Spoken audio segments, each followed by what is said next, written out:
Aloha, and thank you for coming back for cognitive distortion number 6, which is catastrophizing. Now, you can catastrophize on either end of the spectrum. One end is magnification, and one end is minimization. And that's what we are covering in today's video. Before we start, I just want to thank you for for coming and watching this video. I'm recording it.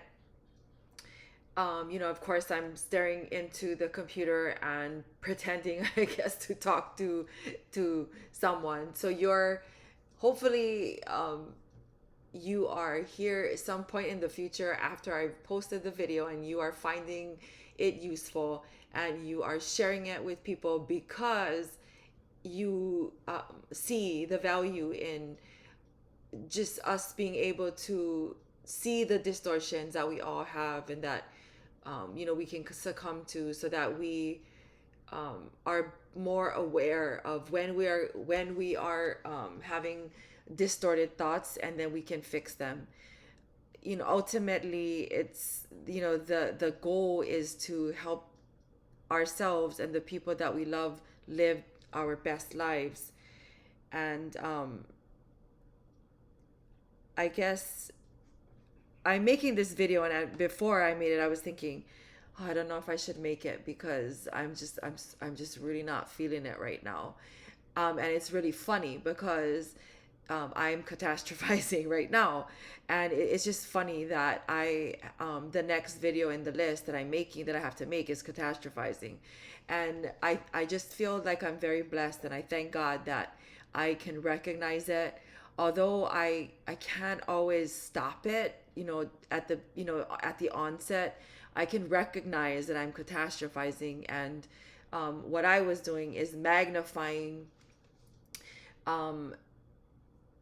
just the mistakes that I made. And anyway, there's no point in me getting into that right now because that's not the point of this video. But because I've been doing this for so long, I was able to recognize that I was catastrophizing, and I was able to tell people what was going on, so that I could avoid just kind of blowing up and snapping, and just taking it out on the people that I love. And so I am by myself, not taking it out on anyone I love, because I was able to recognize that that was happening in my head. And it was getting to the point where I just kind of, how like you can just feel yourself like ready to just blow. And that was sort of what was going on in my mind. And so I want to share that with you, because I mean, it's a very real thing, and it happens on a regular basis, but we just don't pay attention. And it's a lot of, like, some of my family members, they joke with me and tell me, oh my gosh, you just think too much. And I'm like, yeah, maybe I do, but I think you think too little. And I think that it's actually very rewarding when you think about something a lot, and then it avoids negative things because you're more aware. Anyway, I just sort of explained catastrophizing, but I just want to read the definition real quick. Catastrophizing is what happens when you exaggerate the importance of things, such as your goof up or someone else's achievement, or your inability to get something done. So it's just an exaggeration of the importance of things. That's magnification. But you can also minimize, and that is to inappropriately shrink things until they appear tiny. And that could either be in reference to your own desirable qualities or another person's imperfections. That is called like the binocular trick. And so you can see, right, or at least begin to see what catastrophizing can do, right? And I'm just kind of reminded, like, there are times when something happens and I'm like, oh my God, like, still drama, because you just think, oh my gosh, like, what's gonna happen. In fact, yesterday my sister-in-law had texted me, and she was like, hey, I want to share with you an article, and so there's some stuff going on the West Coast, and deliveries aren't coming, and blah blah blah, and I mean, it's serious. What she had shared with me was serious, and I'm not gonna get into details because I don't know when you're gonna be watching this, but it instead of me just being like, okay, this is serious, okay, I was like, oh my gosh, like this is gonna be a crisis, and I had to really talk myself down. And I think that because of that original catastrophizing, it made it harder for me that rest of the day and then the day after, which is today, to be able to put things in perspective. And I think we all do that. And so just being aware that we can catastrophize by magnifying, or catastrophize by minimizing, can help us to be aware and then to try and stop it before it causes problems. And the problems, like for me, was, just being so stressed and so frustrated that anyone in my way is gonna get it. Like if something happens and I, I get irritated, I'm just gonna blow up because I'm already in that state. And so again, I know I'm repeating myself, but when you catastrophize, either magnify or minimize, as you can tell, right, it can cause or as you can sort of envision, it can cause a lot of problems, bigger than they have to be. All right, so the distortion scenario. Okay, so let's just say you save money for a car, and then all you can buy is one without air conditioning. So especially in this economy, right? You save money, you think, okay, you can at least get, a nice used car. But then all you can afford to buy is one without air conditioning, and you buy it, okay? And then it starts, and it clatters when you start the engine. And then, and you get it because that's all you can afford and you need it. And then a friend gets a car that is the most beautiful car in the world. And you tell yourself, okay, that all you'll ever have will be nothing better than a hot jalopy of a car. Okay, so you see how you take this one thing, this one achievement, right? And then you just blow it up like it's the end of the world. Okay, you catastrophize. All right, what kind of impact can it have on thinking? Well, you form negative patterns of thinking about yourself, just like the other distortions. You'll possibly never be able to celebrate the small wins. And you'll have these small wins over your lifetime. They just will be too hard to see. Now, unless, you know how I say over here, never, right? You possibly never. I'm not catastrophizing. Because if you are not aware of the things that you do, right, this in terms of this distortions, there could be never, or there could never come a time where you can identify or celebrate the small wins.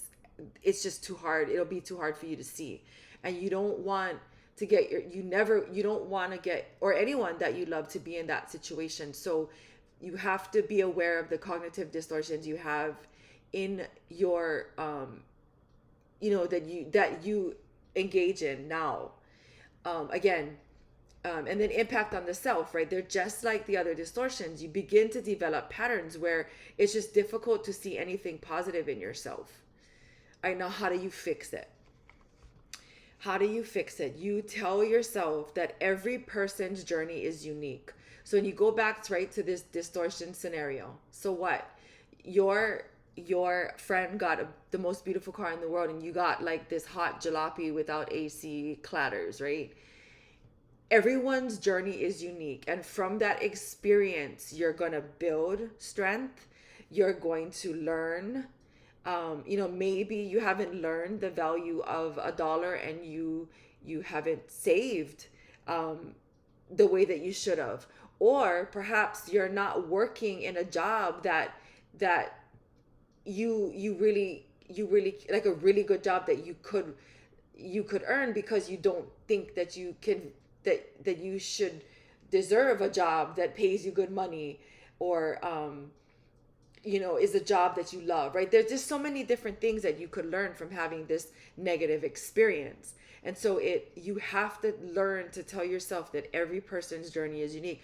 And believe you me, because I've been in positions where I've had crappy cars, and you pull up, and then a friend of yours has like a beautiful, you know, whatever car it is, right? You've got to coach yourself through it, and it's not easy.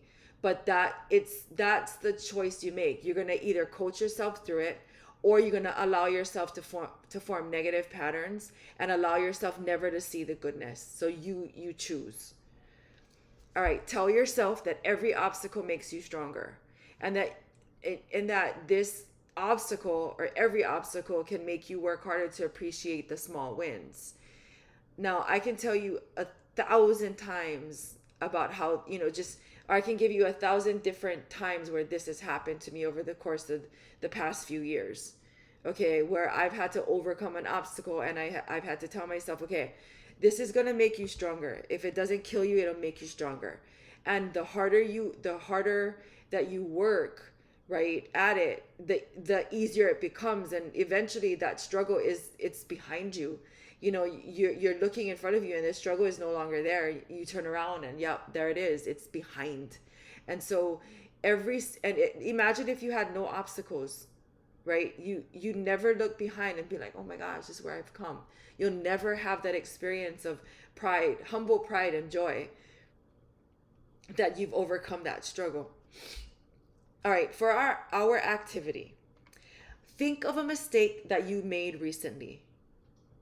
Okay, go ahead and think about that mistake. It may be uncomfortable, but you will feel better.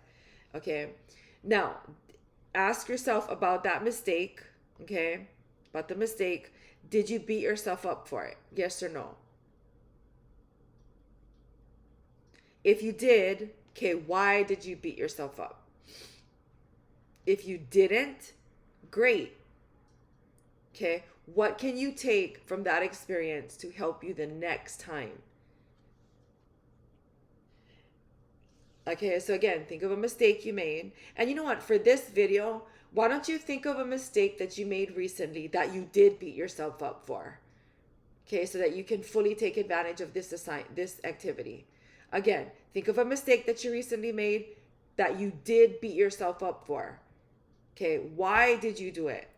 Why did you do that to yourself? Did you want to tell yourself that you're not worth forgiveness? Did you not acknowledge that it was a struggle that what you would like to learn from and overcome? What can you take from that experience so that the next time it's a less painful, better experience? Okay, now always remember, right? I mean, this probably goes without saying, but if there's not enough space in the sections for the activities, you have an empty space in the back. So feel free. This is your artifact, right? The entire book belongs to you. And just like I do with my books, I look at them all the time. Just because I need refreshers all the time. And it's not a chore for me to go back and look at the books. In fact, sometimes, not always, but sometimes I carry the 4 books with me. I don't always carry the money one, but I carry the 4 books because it makes me feel very proud of myself that I take the time and I commit to trying to be the best person that I can be. And that's what I hope that these books are for you, an artifact that can bring you peace and joy and pride that you've come far, and that today you're a better person than you were yesterday. So thank you for joining me in video, I think it's number 8, but we are on cognitive distortion number 6. So thank you for joining me for that. Next video will be cognitive distortion number 7, which is emotional reasoning. Emotional reasoning. All right, thank you and have a blessed night. Aloha.